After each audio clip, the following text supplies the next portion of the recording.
ஆண்டவருக்குள் பிரியமான அன்பு சகோதர சகோதரிகளே, ஒரு விபச்சார தொழில் செய்யக்கூடிய ஒரு பெண்ணுக்கிட்ட போயிட்டு நீங்கள் ஏன் அந்த தொழிலுக்கு வந்தீங்க அப்படின்னு சொல்லி கேட்டோம் அப்படின்னா அவங்க சொல்லுவாங்க, நான் ஒன்றும் விரும்பி ஒன்றும் வரல சார், வேறு வழி இல்லை, என்ன சொல்ல, வேறு பொழப்பு இல்லை, அதில் குடும்ப சூழல், அதனால் இந்த சூழ்நிலை கைதியாக நான் வந்து மாட்டிக்கொண்டேன், இதுலேருந்து என்னால் வந்து வெளிவர முடியலை என்ன செய்வாங்க அப்படின்னா பதில் கொடுப்பாங்க.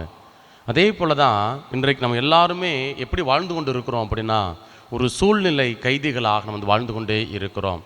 நம்ம விரும்புகிறோம் அது என்ன அப்படின்னு நல்ல பிள்ளைங்களாக வாழணும், நல்ல பிறருக்கு முன்மாதிரியாக எடுத்துக்காட்டான பிள்ளைகளாக பிறருக்கு சாட்சியம் பகரக்கூடிய நல்ல ஒரு மனிதர்களாக வாழணும் அப்படின்னு சொல்லி நம்ம எல்லாத்துக்குள்ளேயும் உள்ளூர ஒரு ஆவல், ஒரு ஏக்கம், ஒரு விருப்பம் இருக்குது.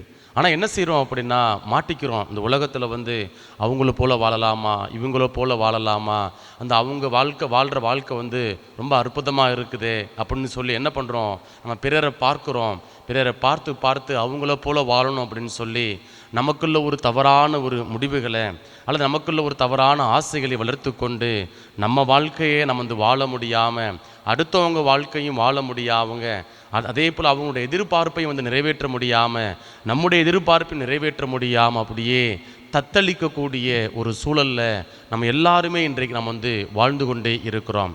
அதான் இன்றைக்கு முதல் வாசகத்தில் ரொம்ப அழகாக பவுலுடைய என்ன சொல்கிறார் அப்படின்னா, நமக்குள்ளே நான் நல்லது செய்ய தான் ஆசைப்படுறேன், நான் எனக்கு உள்ளுக்குள்ளே அவ்வளோ ஆசை, நல்ல மனுஷனாக இருக்கணும், நல்லது செய்யணும், நன்மைகளை செய்யணும், பிறருக்கு உகந்தவனாக வாழணும் அப்படின்னு சொல்லி என்னுடைய மனசு விரும்புது. ஆனால் என்னுடைய உடல் அதற்கு ஒத்துழைக்க மாட்டேங்குது. இந்த உலகத்தில் ஒரு சட்டம் இருக்கிறது, அதே போல் கடவுள் நமக்கு கொடுத்துருக்கக்கூடிய சட்டம் இருக்கிறது. அந்த சட்டம் தூயது, அந்த சட்டம் புனிதமானது. அந்த சட்டத்தில் துளி அளவும் எல்லளவும் என்ன செய்யலை அப்படின்னா சந்தேகம் இல்லை, தவறு இல்லை. அப்படிப்பட்ட அந்த சட்டத்தை நான் ஏற்றுக்கொள்கின்ற பொழுது வாழ்வாக்குறப்ப என்ன நடக்குது அப்படின்னா என்னுடைய உடல் அதற்கேற்றாறு போல சட்டங்களை, விதிமுறைகளை வகுத்து இருக்கிறது. அந்த விதிமுறைக்குள்ளாக கடவுள் கொடுத்த சட்டங்களுக்கும் என்னுடைய உடலில் இருக்கக்கூடிய சட்டங்களுக்கும் ஒரு விதமான ஒரு மோதல், ஒரு விதமான போர் இருக்கிறது அப்படிங்கிறத ரொம்ப அழகாக பவுலுடையார் இன்றைக்கு வாசிக்கப்பட்ட அல்லது கொடுக்கப்பட்ட முதல் வாசகத்தில் நமக்கு எடுத்துரைக்கிறார். பிரியமான சகோதர சகோதரிகளே, இன்றைக்கு நம்ம எல்லாருமே ஒரு விதமான ஒரு போராட்டத்துக்குள்ளே வாழ்ந்து கொண்டு இருக்கிறோம். டிஜிட்டல் வார், அதாவது நவீன இந்த யுகத்தில் நம்ம என்ன செய்கிறோம் அப்படின்னா நம்ம ஒரு விதமான போர்களை எதிர்கொண்டே இருக்கிறோம். அது என்ன அப்படின்னா கடவுள் சொல்கிறாரு, உடலை கொள்வோருக்காக அல்ல, மாறாக ஆன்மாவை கொள்வோருக்காக அஞ்சுங்கள், பயப்படுங்க அப்படின்னு சொல்லி ஆண்டவர் நமக்கு கற்றுக் கொடுத்திருக்கிறாரு. பிரியமானவர்களே, இன்றைக்கு நாம் சந்திக்கக்கூடிய அந்த போராட்டம் அல்லது அந்த போர் என்ன செய்யுது அப்படின்னா நம்முடைய உடலையும் கொள்கிறது, நம்முடைய ஆன்மாவையும் அப்படியே கொஞ்சம் கொஞ்சம் கொஞ்சமாக அப்படியே கொன்று கொண்டிருக்கிறது. அப்படியே கழுத்தை அப்படியே நெருக்குது. என்ன செய்யணும்னு தெரியலை. நம்ம எல்லாருமே அப்படி முழிப்பு தீங்கி போகக்கூடிய ஒரு பிள்ளைகளாக இருக்கிறோம். இப்போ இந்த டிஜிட்டல் வார் அது எப்படி பார்க்குறோம் அப்படின்னா இன்றைக்கு நம்முடைய கைகளில் இருக்கக்கூடிய அலைபேசி அல்லது சமூக ஊடகங்கள் அல்லது நாம் பயன்படுத்தக்கூடிய தொலைக்காட்சிகள் எது வேண்டுமானாலும் நம்ம எடுத்துக்கொள்ளலாம். இப்போது இன்றைக்கு சாத்தான் அல்லது சோதிக்கிறவன் அவன் என்ன பண்ணுறான் அப்படின்னா நம்மளை தப்பு செய்ய வைக்கிறானோ இல்லையோ, நம்மளை பாவம் செய்ய வைக்கிறானோ இல்லையோ, நம்ம என்ன பண்ணுறான் அப்படின்னா கடவுளுடைய காரியத்தை செய்ய விடாமல் நம்மை அப்படியே மடை மாற்றுகிறான். நம்மை அப்படியே திசை திருப்பக்கூடிய ஒரு சூழலில் சாத்தான் ரொம்ப விவேகமாக தந்திரமாக செயல்படக்கூடிய ஒரு மனிதனாக இருக்கிறான், நபராக இருக்கிறான். இப்போ உதாரணமாக இன்றைக்கு நம்ம பாருங்கள் என்ன பண்ணிக்கிட்டு இருக்கிறோம், அந்த அலைபேசிக்கு எல்லாருமே ஏதோ ஒரு விதத்தில் அடிமையாகி இருக்கிறோம், அடிமை பழக்க வழக்கத்தின் உள்ளாகி இருக்கிறோம். கொஞ்சம் யோசித்து பாருங்கள். இப்போ உதாரணம் என்ன எடுத்துக்கிறேன்னே, இப்போ திருப்பலி வைக்கிறேன், திருப்பலி முடிஞ்ச உடனே நான் என்ன பண்ணுறேன் அப்படின்னா என்னோடய அறைக்கு போகிறேன்.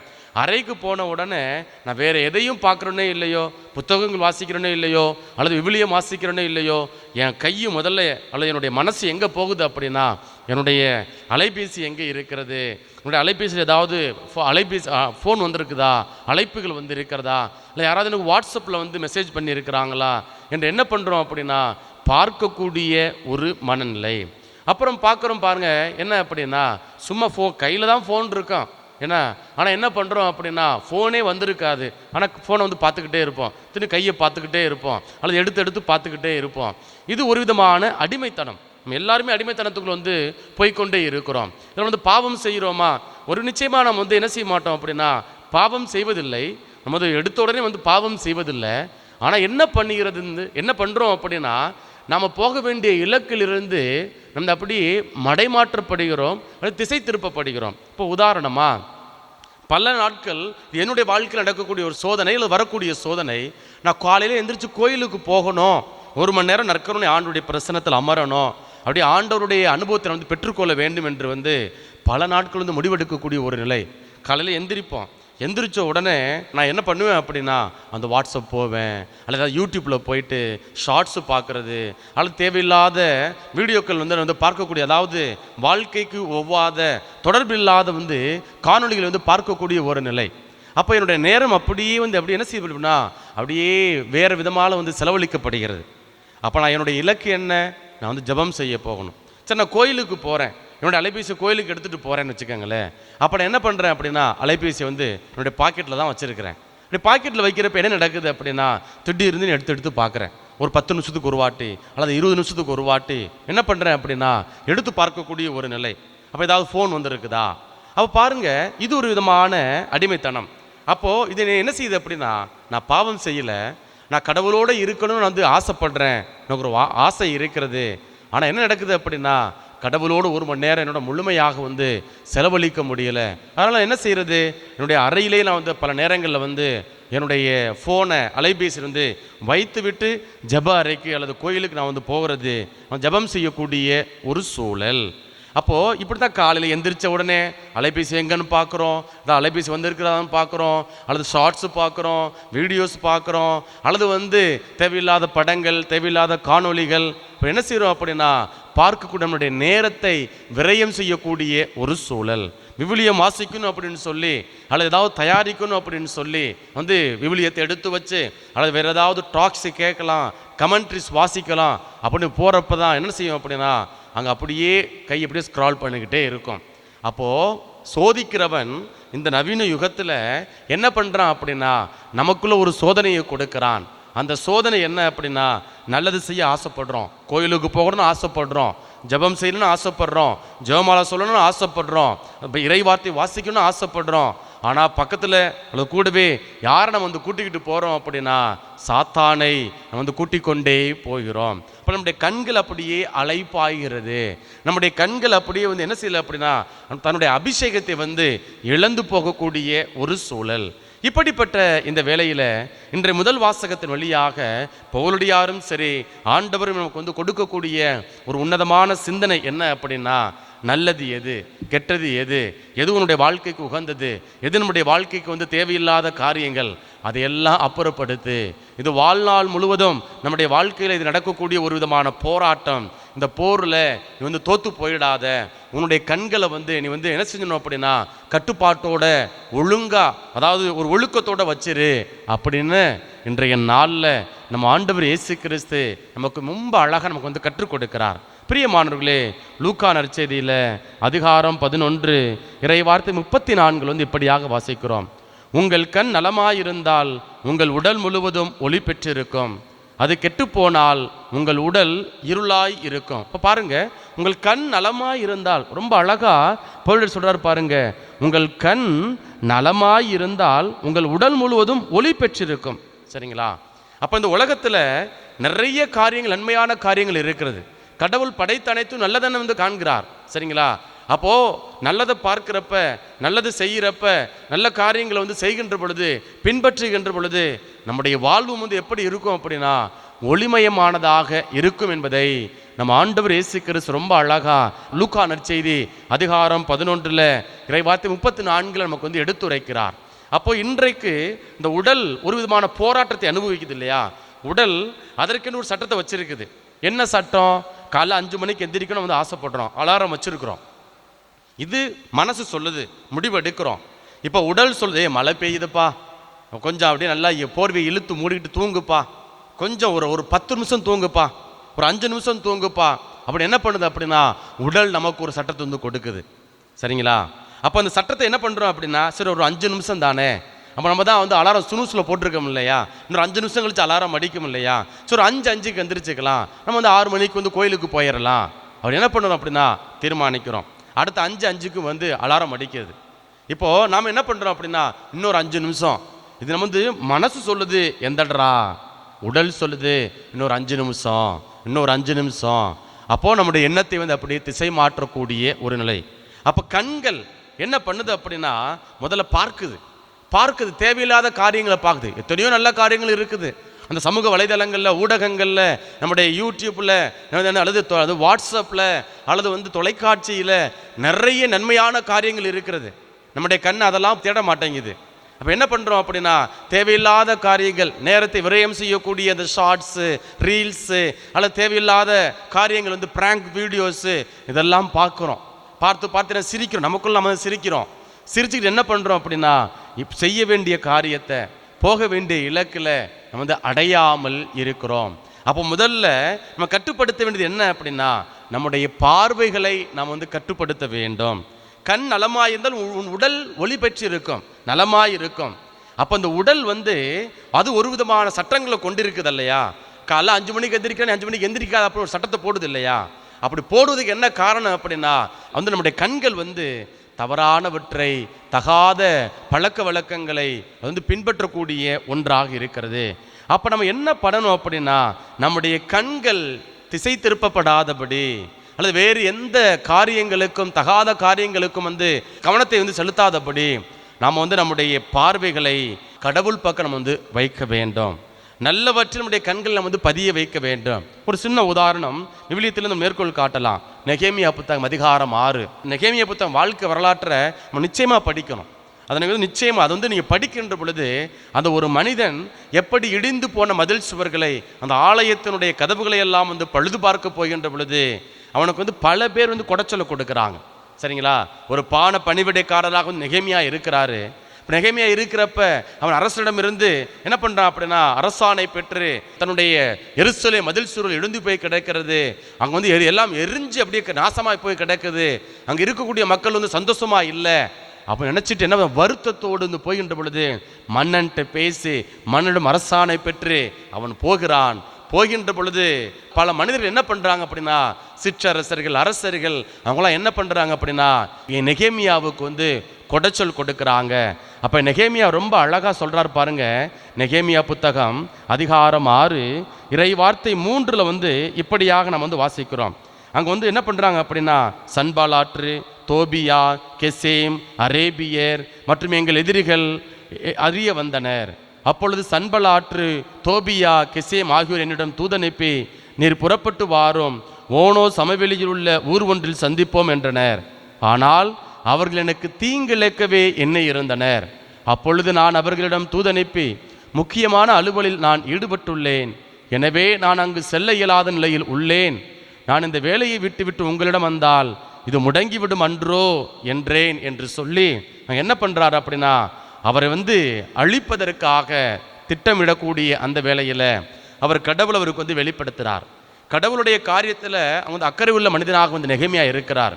அப்போ நெகேமியா என்ன பண்ணுறாரு அப்படின்னா இப்போ அவங்க சொல்லி நான் போனேன் அப்படின்னா அவங்க என்ன பண்ணுவாங்க, இந்த வேலையை முடக்கிடுவாங்க. இதே போல தான் சாத்தானும் என்ன பண்ணுறான் அப்படின்னா நீ கோயிலுக்கு போகணும், நம்ம எல்லாருமே கோயிலுக்கு போகணும், ஜபமாலை சொல்லணும், ஜபம் சொல்லணும், குடும்ப ஜபம் உட்காரணும். அப்படிங்கிறப்ப தான் வீட்டில் உள்ள ஆளுங்க என்ன பண்ணுவாங்க அப்படின்னா இந்த ஒரு 5 நிமிஷம் இரு, இந்த 10 நிமிஷம் இரு, இந்த வந்துடுறேன் இரு. இப்போ என்ன பண்ணுவாங்க அப்படின்னா அப்படியே நம்முடைய எண்ணத்தை, நம்மளுடைய நேரத்தை வந்து திசை மாற்றக்கூடிய ஒரு சூழல். அப்போ நமக்குள்ள ஒரு வெறுப்பு வந்துடும், சோர்வு வந்துடும். சரி போடா நாளைக்கு ஜபம் பண்ணிக்கலாம் அப்படிங்கிற ஒரு மனநிலையும் என்ன செஞ்சிடும் அப்படின்னா நமக்குள்ளாக வந்து கடந்து வரும். ஆகவே பிரியமான சகோதர சகோதரிகளே, இன்றைய நாளில் இந்த முதல் வாசகத்தில் உடலுக்கும் ஆன்ம மனசுக்கும் ஒரு விதமான போராட்டம், ஒரு விதமான சண்டை, ஒரு போர் இப்படி நடந்து கொண்டே இருக்கிறது. இன்றைக்கு நமக்கு இந்த உடலில் ஒரு விதமான போராட்டத்தை ஏற்படுத்தக்கூடிய ஒரு கருவி என்ன அப்படின்னா நாம் பயன்படுத்தக்கூடிய அலைபேசி. பலருக்கும் இது வந்து என்ன செய்யுது அப்படின்னா நிச்சயமாக அலைபேசி நிறைய நன்மைகளை கொண்டிருக்கிறது, அதில் எந்த விதமான மாற்று கருத்தும் இல்லை. அதை கடந்து நாம் அதை எப்படி பயன்படுத்துகிறோம் அதுதான் ரொம்ப ரொம்ப வந்து நம்ம வந்து கவனத்தில் எடுத்துக்கொள்ள வேண்டிய காரியம். அப்போது இன்றைக்கு நம்ம வந்து ஒரு விதமான போராட்டத்தில் இருக்கிறோம். அந்த ஃபோனை வாட்ஸ்அப் போக வேண்டாம்னு முடிவு எடுக்கிறோம்ப்பா. ஆனால் என்ன ஏதாவது ஒன்று வந்துடுது, அதில் போயிட்டு போனோம், ஏதாவது வீடியோ லிங்கை கொடுத்துட்றாங்க. அங்கே போனோம் அப்படின்னா அப்படியே 1 மணி நேரம் 2 மணி நேரம் அப்படியே நம்முடைய மனசு வந்து என்ன செஞ்சிருது அப்படின்னா அப்படியே அலைப்பாயக்கூடிய ஒரு நிலை. அப்போ இந்த இடத்துல சாத்தான் நம்மளை பாவம் செய்ய வைக்கிறானா? நிச்சயமாக பாவம் செய்ய வைக்கல. ஆனால் என்ன பண்ணுறான் அப்படின்னா நம்முடைய எண்ணத்தை திசை மாற்றுகிறான், மடை மாற்றுகிறான். அப்போ அடுத்து நம்ம என்ன பண்ணுறோம் அப்படின்னா முதல்ல வந்து நம்முடைய எண்ணங்கள் சிதறடிக்கப்படுகின்றன. அடுத்து என்ன செய்யுது அப்படின்னா சிதறடிக்கப்பட்ட உடனே நாம் என்ன செய்கிறோம் அப்படின்னா நாம் பாவம் செய்வதற்கு நம்முடைய உடல் அப்படியே பலவீனப்படக்கூடிய ஒரு சூழல். சரிங்களா? அப்போ உதாரணமாக இப்போ தண்ணி அடிக்கிறாங்க, ஃபஸ்ட்டு கொஞ்சமாக அடிக்கிறாங்க, அவர் ஒரு 2 மாதம் 3 மாதம் அடிக்கிறாங்க. சரி கொஞ்சம் கூட அடித்து பார்ப்போமே, இப்போ உடல் வந்து என்ன செய்யுது? ஒத்துழைக்குது. அடுத்து இன்னும் கொஞ்சம் கூட அடித்து பார்ப்போமே, இன்னும் உடல் வந்து ஒத்துழைக்குது. அப்படியே என்ன செய்யுது? அப்படியே புலம்புறது, அப்படியே என்ன பேசுகிறேன்னு தெரியலை, எங்கே இருக்கிறேன்னு தெரியலை, அப்படியே என்ன ரோடே அப்படியே அளக்கிறது. சரிங்களா? அப்படியே ஊரில் வம்பு பிரச்சனை. காலையில் எழுந்திரிச்சு பார்த்தோம் அப்படின்னா நானா இப்படி பண்ணேன் என்று கேட்கக்கூடிய ஒரு சூழல். இப்படிப்பட்ட ஒரு மனநிலை. அப்போ குடிச்சுட்டு சும்மா இருப்பாங்களா? அப்போ என்ன பண்ணுறாங்க அப்படின்னா அப்படி அவங்களா இல்லை. அப்போ போய் தகாத காரியங்கள், தகாத வார்த்தைகள், தகாத செயல்பாடுகள். அப்போது நம்ம என்ன செய்கிறோம் அப்படின்னா முதல்ல நம்முடைய எண்ணங்கள் திசை மாற்றப்படுகின்றது. அடுத்து நம்ம வந்து பாவத்திற்கு வந்து விழக்கூடிய ஒரு சூழல். இன்றைக்கு நம்மிடம் இருக்கக்கூடிய இந்த அலைபேசி பல நேரங்களில் என்ன செய்யுது அப்படின்னா ஒரு டிஜிட்டல் வார், ஒரு போர் நடக்குது. ஒவ்வொரு நாளும் நமக்கும் நம்முடைய அலைபேசிக்கும் போர் நடக்குது. வேண்டாம் அலைபேசி, ஒரு கொஞ்சம் நேரத்துக்கு வேண்டாம், ஒரு 2 மணி நேரத்துக்கு வேண்டாம், 3 மணி நேரத்துக்கு வேண்டாம். நம்ம வந்து உறவுக்கு முக்கியத்துவம் கொடுப்போம் அப்போ நினச்சிக்கிட்டு இருக்கிறப்ப தான் தேவையில்லாத அழைப்புகள் வரும், அல்லது எதிர்பாராத நபரிடமிருந்து எதிர்பாராத அழைப்புகள் வரும். அப்போ என்ன செய்கிறோம்? உறவுகளுக்கு முக்கியத்துவம் கொடுக்கல, நேரங்கள் வீணடிக்கப்படுகின்றது. அல்லது கண்டதையும் பார்க்கறது, கண்டதையும் பார்த்து நான் ஏன் அவங்கள போல இருக்கக்கூடாது, நான் ஏன் இவங்கள போல வாழக்கூடாது அப்படிங்கிற ஒரு முடிவை எடுக்கக்கூடிய ஒரு சூழல், ஒப்புமைப்படுத்தி பார்க்கக்கூடிய ஒரு சூழல். அப்புறம் வந்து ஒரு வீடியோ போடுறோம், வீடியோ போட்ட உடனே என்ன நடக்கும்? இப்போ உதாரணம், ஒரு சின்ன உதாரணம். இப்போது நான் வந்து திருப்பலி நிறைவேற்றுறேன், மறைவுரையை கொடுக்குறேன். இப்போ எனக்குள்ள ஒரு சபல புத்தி வரும். என்ன சபல புத்தி அப்படின்னா எத்தனை பேர் நான் என்னுடைய திருப்பலி வந்து பார்க்குறாங்க, சரிங்களா, என்ன கமெண்ட்ஸ் போட்டிருக்கிறாங்க, பாசிட்டிவாக நேர்மறையாக சொல்லியிருக்கிறாங்களா இல்லை எதிர்மறையாக சொல்லி இருக்கிறாங்களா, அப்படி என்ன பண்ணுறது அப்படின்னா மக்களிடம் இருந்து அப்படியே வந்து ஃபீட்பேக் வந்து எதிர்பார்க்கக்கூடிய ஒரு மனநிலை. அப்போ இது எனக்குள்ள என்ன செய்யுது அப்படின்னா ஒரு விதமான சபல புத்தியை, அதாவது மக்கள் என்ன சொல்கிறாங்க, அது ஒரு விதமான போதை. அப்போ இந்த போதையிலிருந்து என்ன செய்யணும் அப்படின்னா நான் வந்து விடுதலை பெற வேண்டும். அப்போது நான் இதற்கு வந்து உதவியாக இருக்கக்கூடியது என்ன அப்படின்னா நான் வந்து இந்த அலைபேசி அப்படி தேவையில்லாத காரியங்களுக்கு பயன்படுத்தக்கூடாது அப்படின்னு நான் வந்து முடிவெடுக்க வேண்டும். அப்படி முடிவெடுக்கலை அப்படின்னா நான் இந்த உலகத்தின் போக்கின்படி வாழக்கூடிய மகனாக ஒரு நபராக நான் வந்து இருக்கிறேன்.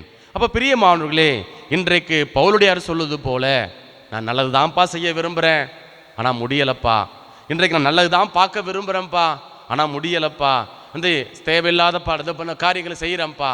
அப்போ ஆண்டவர்கிட்ட ஒப்பு கொடுங்க. ஆண்டவரே இயேசுவே, இந்த நாளில் நம்முடைய இறை வார்த்தை பவுலுடையார் சொல்லுது போல உடலுக்கும் மனசுக்கும் ஒரு விதமான போராட்டம் இருந்து கொண்டே இருக்கிறது.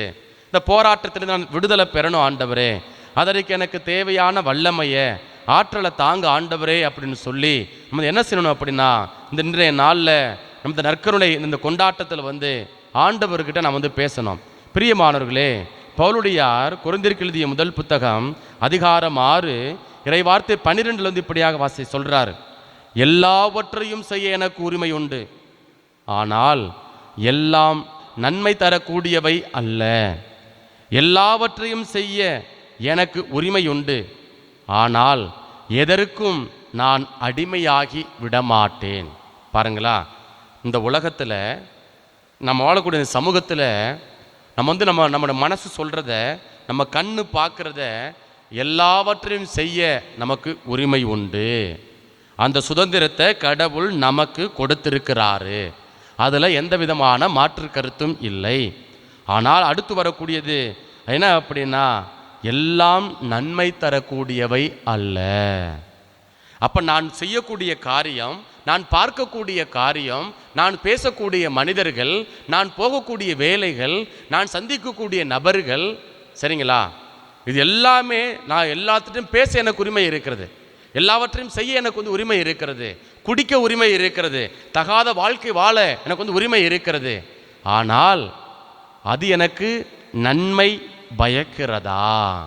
இதை வந்து பார்க்கணும். ஒரு குடும்பம் இருக்குது, அந்த குடும்பத்தில் கணவன் குடிக்கிறாரு.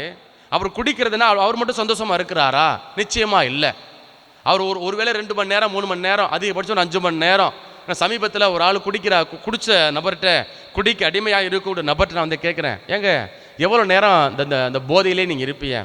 ஒரு 2 மணி நேரம் 3 மணி நேரம் ஃபாதர். அதுக்கப்புறம் நான் வந்து மீண்டுமாக வந்து அப்படியே முழிச்சிருவேன், சும்மா படுத்து கிடப்பேன்.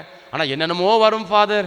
ஆனால் அப்படியே மனசில் குழப்பம் வரும், தற்கொலை பண்ணிக்கலான்னு தோணும், தேவையில்லாத சிந்தனைகள் வரும், நிம்மதியே போயிடும் ஃபாதர். அப்போ அந்த நேரத்தில் வந்து பொண்டாட்டி மனைவியை போட்டு அடிக்கணும், இல்லை வம்புழுக்கணும், அல்ல வெளியில் போய் அப்படியே நடந்துக்கிட்டு தெரியுவேன் ஃபாதர்.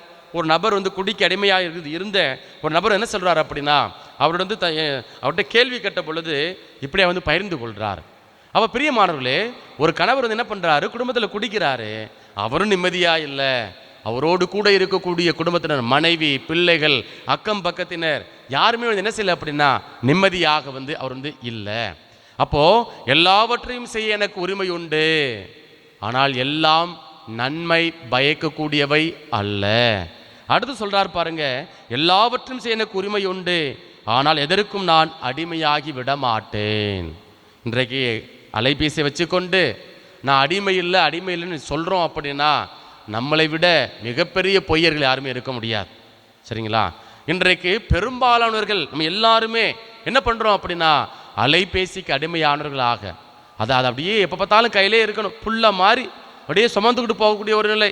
என்ன, அது இல்லாமல் நம்மளோட வாழ முடியாது. ஒரு 10 நிமிஷம் ஃபோனை எங்கேயாவது விட்டுட்டோம், காணாமல் போச்சு, நெஞ்சு அப்படியே படக்குன்னு அடிக்கிறது என்ன எவ்வளவு பெரிய அப்படியே போராட்ட மக்கள் வந்து இருக்கிறது. அப்போ நம்ம வந்து எல்லாவற்றையும் சரி நமக்கு உரிமை உண்டு, ஆனால் எதற்கும் அடிமையாகி விட மாட்டேன் அப்படின்னு சொல்லி பவுலுடையார் சொல்கிறார். இன்றைக்கு நான் அல்லது நாம் இந்த திருப்பலியில் ஒரு முடிவெடுப்போம். ஆண்டவரே இயேசுவே, இது என்னுடைய எண்ணத்தை திசை மாற்றக்கூடிய, உம்மோடு இணைந்திருக்கக்கூடிய வாய்ப்புகளை தவிர்க்கக்கூடிய, சிந்தனைகளை சிதறடிக்கக்கூடிய தேவையில்லாத காரியங்களிலிருந்து நான் விடுபடுவேன். அப்படி விடுபட எனக்கு தேவையான அந்த வாய்ப்புகளை அல்லது எனக்கு தேவையான அந்த நல்ல மனநிலையை, அந்த சூழலை எனக்கு வந்து உருவாக்கி தாங்கப்பா. நான் சூழ்நிலை கைதிகளாக மாறிவிடக்கூடாது ஆண்டவரே. தெய்வமே, உமக்கு உகந்த மனிதனாக வந்து வாழணும். இது ஒவ்வொரு நாளும் நடக்கக்கூடிய ஒரு போராட்டம். ஆகவே ஒவ்வொரு நாளும் என்ன செய்யணும், ஆண்டவரே நான் இந்த போராட்டத்திலிருந்து விடுபட வேண்டும், அதற்கு தேவையான வல்லமையை ஆற்றலை எனக்கு தாரும் ஆண்டவரே. இந்த உடலில் இருக்கக்கூடிய அந்த சட்டங்கள் அல்லது உடல் எனக்கு போடக்கூடிய அந்த கட்டுப்பாடுகள், விதிமுறைகள், அதையெல்லாம் தூக்கி எறியணும். தூக்கி எறிந்து நீர் எனக்கு கொடுத்திருக்கக்கூடிய சட்டங்களை, விதிமுறைகளை நான் பின்பற்ற எனக்கு தேவையான ஞானத்தை தாரும் ஆண்டவரே அப்படின்னு சொல்லி இன்றைய திருப்பலி வழியாக நம் ஆண்டவருடைய அருளையும் இரக்கத்தையும் மன்றாடுவோம்.